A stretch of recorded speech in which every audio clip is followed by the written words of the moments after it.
This is the redistricting session where congressional and state house and Senate district boundaries will be drawn.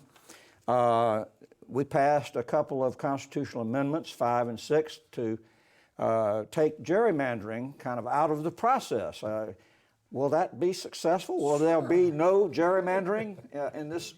That is what the Constitution says. So, what is gerrymandering for people that might not know the term?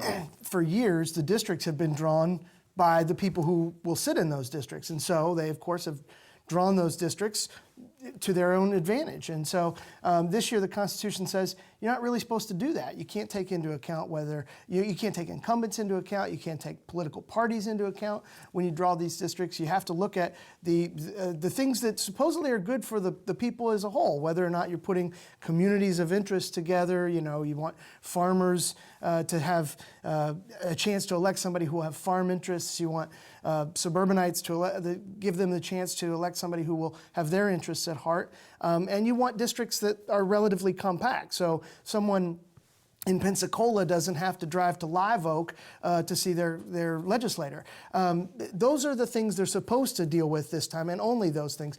The federal government also says you have to make sure that minorities have a chance to have access to representation.